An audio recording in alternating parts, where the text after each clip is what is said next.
अंजनाशलाकया चक्षुरुन्मिलितं येन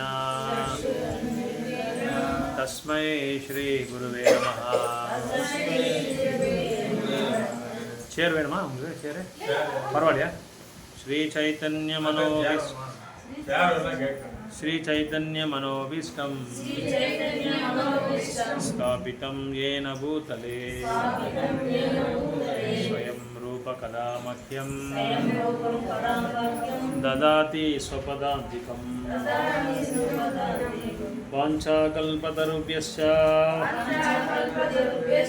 कृपासिन्धुभ्य एव च पतितानां पावनेभ्यो वैष्णवेभ्यो नमो नमः. जय श्री कृष्ण चैतन्य प्रभु नित्यानंद श्री अद्वैत गदाधर श्रीवासादि गौर भक्त वृंद. हरे कृष्णा कृष्ण कृष्ण हरे हरे हरे राम राम राम हरे हरे. हरे कृष्णा कृष्ण कृष्ण हरे हरे हरे राम राम राम हरे हरे. हरे कृष्णा कृष्ण कृष्ण हरे हरे हरे राम राम राम हरे हरे.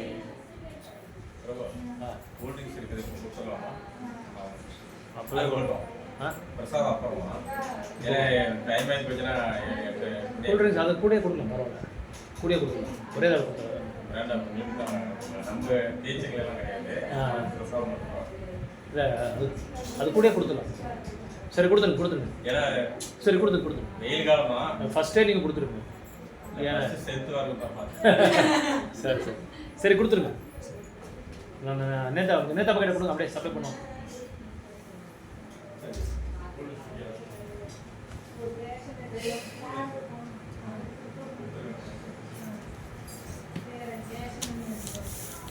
நானே பேரம் போகிறதுக்கு ஏதாவது வாங்கிட்டு வரணும்னு நினச்சேன். கேட்டு என்ன வாங்கிட்டு வரலான்னு. இங்கே அவங்க வந்து படிச்சு வச்சுருக்காங்க, ஏதாவது கொடுப்பாங்க. இல்லை, 30ஆம் தேதி நரசிம்ம ஜெயந்தி பண்ணுறோம். அப்போ கொடுங்க, பேரில் கொடுங்க. பேரில் பண்ணி அது இன்னும் டிசைட் பண்ணல, இன்னும் டிஸ்கஷனில் இருக்குது. அது பண்ணி சொல்கிறேன், நான் குரூப்பில் அனுப்புகிறேன். நீங்கள் ரெகுலராக வரலாம், இந்த மாதிரி ரெகுலராக வரலாம். வெட்னஸ்டே ஓகே வெட்னஸ்டே இங்கே இருக்கும், சாட்டர்டே கோயிலில் இருக்கும். உங்களுக்கு கோயில் கிட்ட நினைக்கிறேன் இல்லையா? இது கிட்ட உங்கள் சிஸ்டர்லாம் யாரும் அன்றைக்கி வந்திருந்தாங்க லாஸ்ட் சாட்டர்டே. ஆன்லைன் கிளாஸ் இருக்குது, மண்டே ஈவினிங் 7:30 சொன்னாங்களா? சரி, குரூப்பில் உங்கள் நம்பர் கொடுத்துட்டா நான் உங்கள் குரூப்பில் ஆட் பண்ணிடுவேன். சரி, ஆட் பண்ணிட்டுமா? ஓகே. இதுக்கு முன்னாடி வந்திருந்தீங்களா? நீங்கள் வந்திருந்தீங்களா கிளாஸ்க்கு? பின்னாடி வந்துருந்தீங்க. Standing Monday 7:30 to 9 evening class. Evening online அது நிறைய பேருக்கு வீட்டிலேருந்து வெளியே வர முடியாது, கொஞ்சம் சில பிரச்சனைகளாக இருக்கும் வீட்டில். அதனால தான் அந்த இது வந்து ஓப்பன் பண்ணிடுவாங்க நம்ம கிளாஸ். அப்புறம் சண்டே கூட ஓப்பன் பண்ண போகிறோம், நெக்ஸ்ட் சண்டே கூட, கம்மிங் சண்டே கூட கிளாஸ் இருக்குது. அது இன்ட்ரடக்ஷன் கிளாஸ், எல்லாருக்கும் பேசிக் கிருஷ்ண கான்சியஸ் பற்றி சொல்கிறோம். அதனால சண்டே ஓப்பன் பண்ணுறோம். அதுவும் ஆன்லைன் தான். டைம் வந்து அதுவும் இன்னும் ஃபிக்ஸ் பண்ணல. எல்லாரும் கேட்டு சஜஷன் கேட்டு மோஸ்ட்லி ஈவினிங் தான் இருக்கும். ஈவினிங் ஆனால் எல்லாருக்குமே ஓகே தானே, அதனால தான் ஈவினிங் தான் இருக்கும். அதுக்கப்புறம் எல்லோரும் வந்துட்டு இன்னொரு அனௌன்ஸ்மெண்ட் என்னென்னா, சனிக்கிழமை காலையில் கீதா மாதாஜி வீட்டில் சத்யநாராயண பூஜை நடக்குது. கீதா மாதாஜி வந்து நம்ம டிவோட்டி எடுத்து கொடுத்துருக்காரு. அவங்க வீட்டில் சத்யநாராயண பூஜை 10:30 மணிக்கு நடக்குது. ஸோ எல்லாருமே கண்டிப்பாக வந்து பிரசாதம் எடுத்துக்கிட்டு பூஜையை வந்து நல்லா வெற்றிகரமாக நடத்தி கொடுக்கணும். ஸோ ஏன்னா அவங்க வர முடியல, அவங்க பிஸியாக இருக்காங்க. அதனால அவங்க சார்பாக நான் சொல்லிட்டு இருக்கேன். கார்த்திக் பிரபு வீட்டில் அவங்க அம்மா பேர் தான் கீதா மாதாஜி. கார்த்திக் பிரபு கீதா மாதாஜி வீட்டில் சத்யநாராயண பூஜா. சுஷீலமாவும் சொல்லிடுங்க. சாட்டர்டே மார்னிங் 10 மணிக்கு. கம்மிங் சாட்டர்டே சனிக்கிழமை. ஏன்னா எல்லாருக்கும் ஃபோனில் சொல்ல முடியாது. இப்போ எல்லாருமே வந்திருக்கீங்க, இப்படி எல்லாருமே நீங்கள் கண்டிப்பாக வரணும். மோஸ்ட்லி டைம் இருந்தால் அன்றைக்கி கீர்த்தனும் கதா ரெண்டுமே இருக்கும். கீர்த்தன் கதா பிரசாதம் தான். பிரசாதம் எல்லாருக்குமே பகவானுக்கு படைச்ச பிரசாதம் இருக்கும். நீங்கள் அப்படியே உங்களுக்கு வீட்டு கிட்ட தானே அது? ஓகே, வேறு யாராவது வரலன்னா அவங்களுக்கு, வேறு யாராவது வர இது மாதாஜி, சீதா மாதாஜி, நம்ம டிவோட்டிஸ் யாராவது இருந்தால் சொல்லுங்கள், அவங்களுக்கு அப்படியே சொல்லிடலாம். இது சுபாஷினி மாதாஜி கூப்பிடலையா மாதாஜி? அவங்க எங்கே வெளியில போகிறது.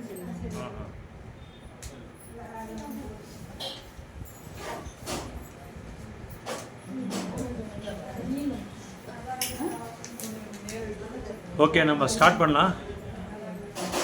எனக்கு வேணும்.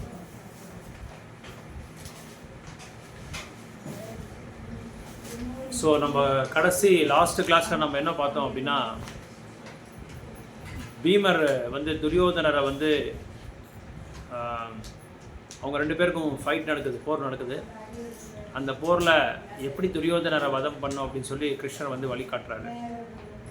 அப்படி வழிகாட்டும் போது அந்த தொடையை காமிச்ச பிறகு அந்த தொடை மேலே பீமர் அடிக்கிறாரு. அதுக்கு முன்னாடியே துரியோதனருக்கு ஒரு சான்ஸ் கொடுக்குறாங்க யுதிஷ்ட மகாராஜ், தர்மர். அதாவது எல்லா கௌரவரும் வந்து இறந்துட்டாரு, நீங்கள் ஒருத்தர் தான் இருக்கிறீங்க, ஆனால் உங்களுக்கு யார்கிட்ட போர் பண்ணுன்னு சொல்லி சொல்லுங்கள், அவங்கள நான் வந்து அனுப்புகிறேன் அப்படின்னு சொல்லி சொன்னாங்க. அது உங்களுக்கு ஒரு சான்ஸ் கொடுக்குறேன் அப்படின்னு சொன்ன பிறகு நான் பீமங்கிட்ட மட்டும்தான் போர் பண்ணுறேன் அப்படின்னு சொல்லி சொல்கிறாங்க. அப்போது இல்லை அவரும் ஆக்கடைப்பு எல்லாரும் வந்துச்சு, எல்லாருக்கும் வந்துச்சு, உங்களுக்கு மட்டும் வரல. புக் இருக்கு. ஸோ என்ன பண்ணுறாங்க, பீமை அவரை அந்த தொடை மேலே அழைச்ச பிறகு அவருக்கு அந்த வலி தாங்க முடியாமல் கீழே விழுந்துடுறாரு. கீழே விழுந்த உடனே துரியோதனரோட சீடர் யாருன்னா அஸ்வத்தாமர், 2 பேர் நெருங்கிய நண்பர். அப்புறம் அஸ்வத்தாமா வந்து துரியோதனர் வந்து குருவாக ஏற்றுக்கிறாரு. அப்போது அஸ்வத்தாமா இந்த கடைசி நேரத்தில் குருவுக்கு ஏதாவது ஒரு தொண்டு செய்யணும், ஒரு பரிசு கொடுக்கணும், அந்த பரிசு வந்து குரு வந்து என்னை வந்து பார்த்து அந்த பரிசு கொடுத்ததுனால அவர் வந்து என்னை சந்தோஷப்படுவார் என்னை பார்த்துட்டு அப்படின்னு சொல்லி அஸ்வத்தாமா என்ன பண்ணுறாரு அப்படின்னா,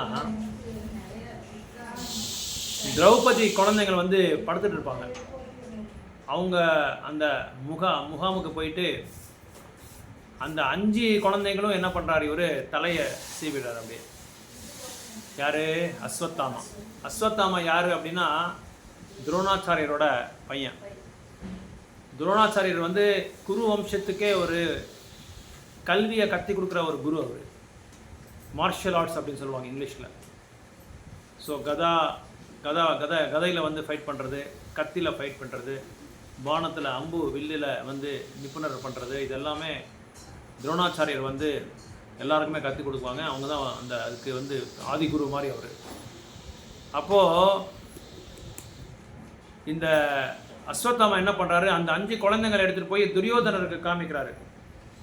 அந்த துரியோதனர் ஹரே கிருஷ்ணா உட்காரு, மேலே உட்காரு. அது நளினாம தான் கேட்குறான். ஸோ சாரதா முதல்ல வந்தார், வந்து பஜனில் கலந்துக்கிட்டு அதுக்கப்புறமா வந்து உக்காந்தாரு வகுப்பு. தெரியும்.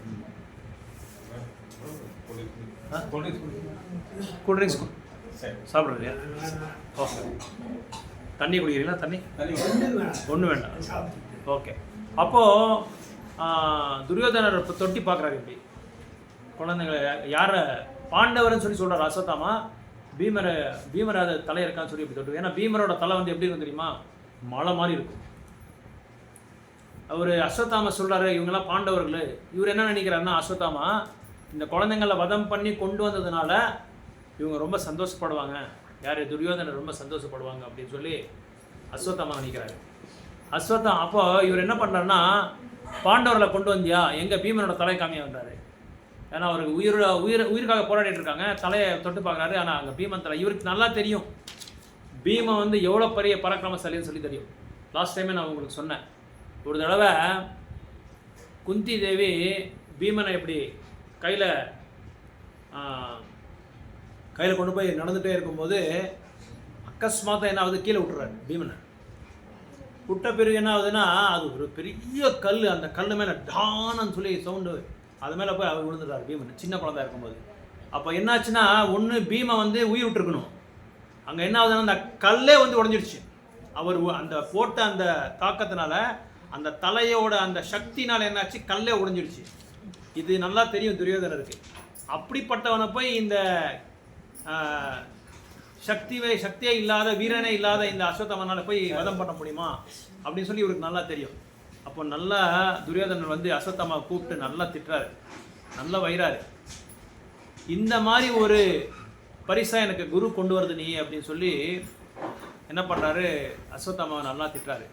அஸ்வத்தாமா என்ன நினைக்கிறாரு அப்படின்னா, இந்த பரிசு கொண்டு வந்ததுக்கு என்ன பயங்கரமாக புகழ்வார், என்னோட குருநாதர் என்ன புகழ்வார், எனக்கு நல்ல பேர் வருது அப்படின்னு சொல்லி இவர் நினச்சிக்கிறாரு.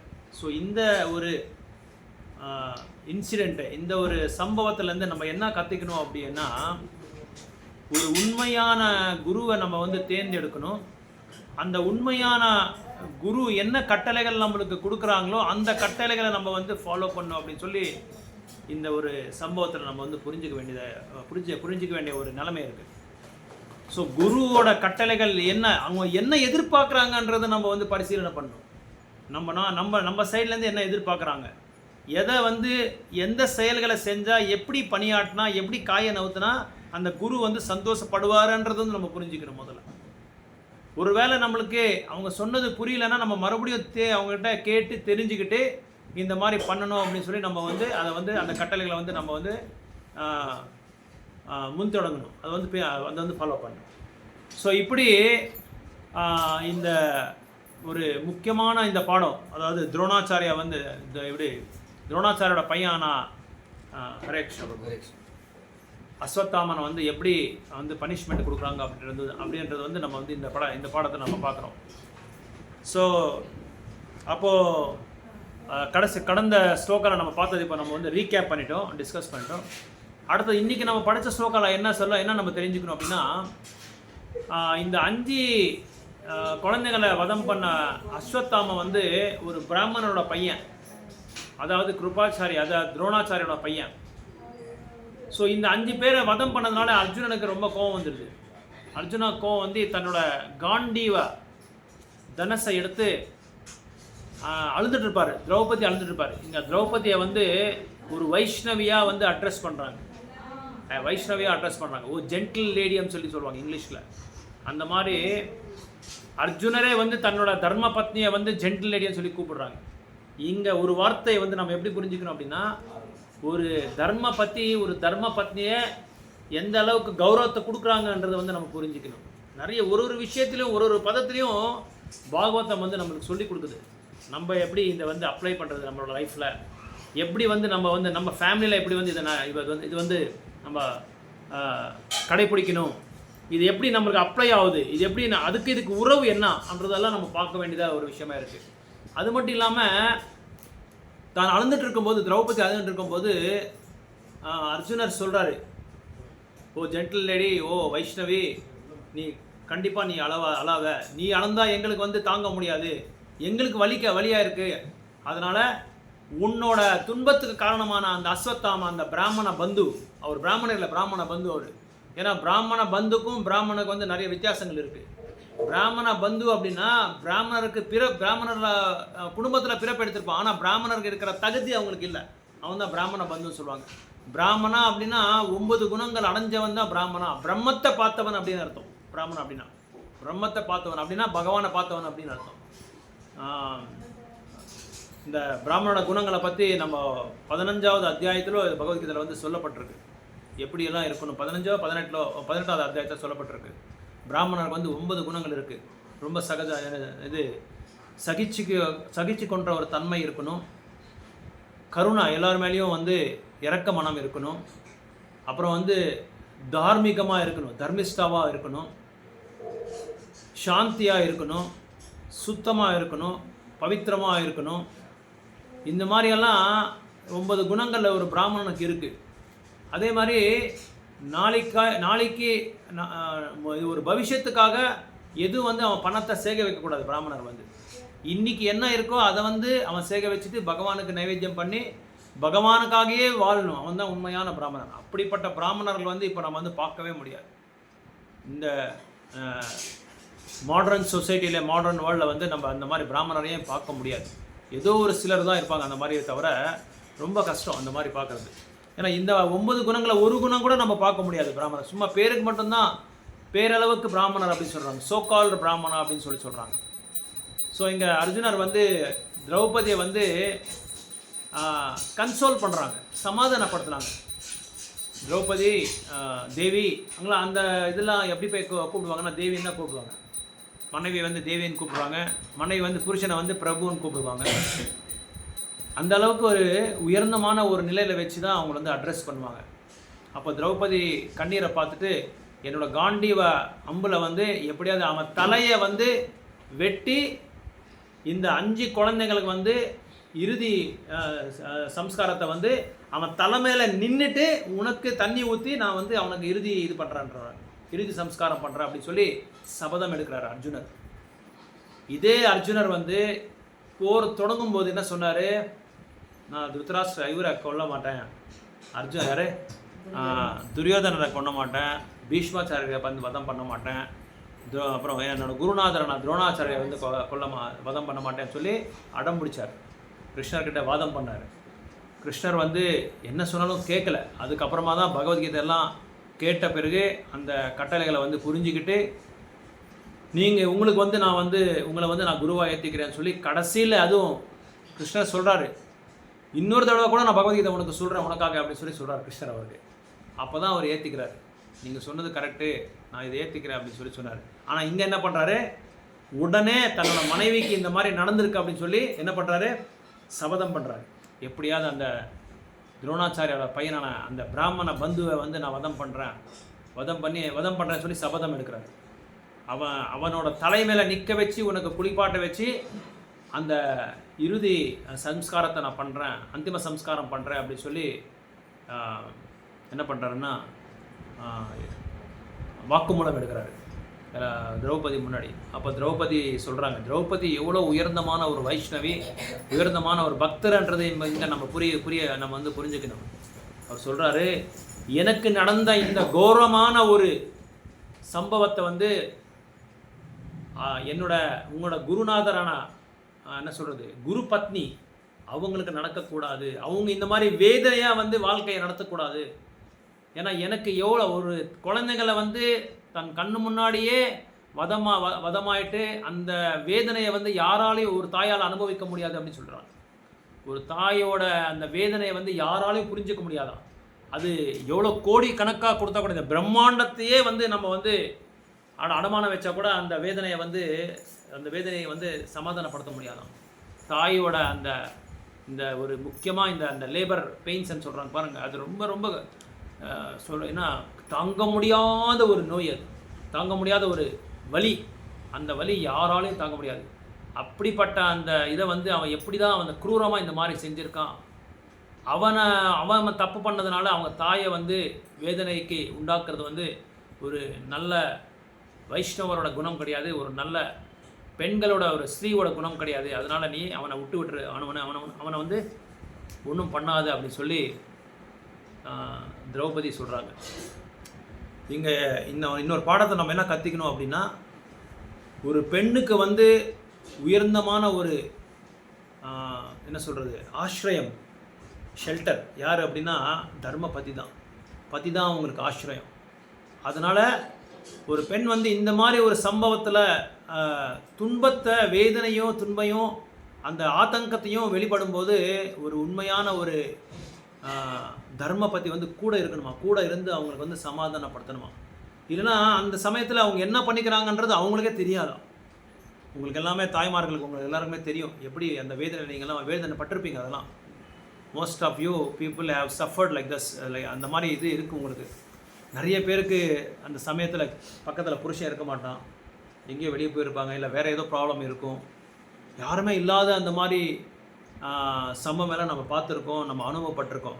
அதனால் பாகவதம் இங்கே என்ன சொல்லிக் கொடுக்குதுன்னா, இந்த பதத்தை நம்ம வந்து படித்து புரிஞ்சுக்கிட்டா, ஒரு பெண்ணுக்கு வந்து தான் ஆத்தங்கத்தில் இருக்கும்போது தான் வந்து ஒரு வேதனையாக ரொம்ப துன்பத்தை அனுபவப்படும் போது ஒரு ஆண் வந்து ஒரு பதி, ஒரு தர்மபதி வந்து கூட இருந்து அவங்களுக்கு வந்து சமாதானப்படுத்தணும். அப்படின்றது வந்து இங்கே சொல்லிக் கொடுக்குறாங்க இந்த பாகவதத்தில், இந்த பதத்தில் சொல்லிக் கொடுக்குறாங்க. ஸோ இப்படி அர்ஜுனர் வந்து திரௌபதியை வந்து சமாதானப்படுத்துறதுக்காக இந்த சபதத்தை எடுக்கிறாங்க. ஏன்னா அப்போ தான் அந்த பார்த்தியா, இல்லைன்னா சும்மா இருந்துட்டா என்ன ஆகுனா, எனக்கு இந்த மாதிரி இந்த ஒரு சம்பவத்தை உண்டானா கூட இவர் சும்மாவே இருக்கிறாரு அப்படின்னு சொல்லி அந்த அவங்களோட புருஷன் மேலே ஒரு கெட்ட ஒரு ஒப்பீனியன், பேட் ஒப்பீனியன் வந்துடும்.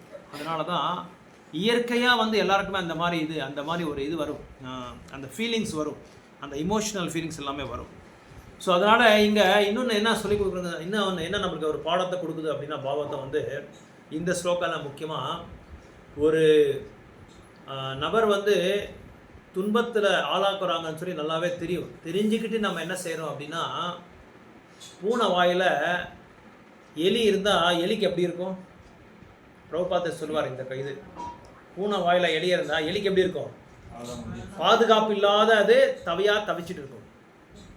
அதே மாதிரி ஒரு பூனை வாயில் பூனை குட்டி இருந்தால் எப்படி இருக்கும்? பூனை குட்டிக்கு சந்தோஷமாக போயிட்டு இருக்கும், சந்தோஷம், பாதுகாப்பாக இருக்கும். அந்த பூனைக்குட்டிக்கு எந்த விதமான ஒரு சம்பவம் இது இல்லை, பயம் இல்லை, ஏன்னா தன்னோட தாயோட வாயில தான் இருக்குது. அதே மாதிரி இன்னொரு எக்ஸாம்பிள் கொடுக்குறார் பிரபுபாதர்.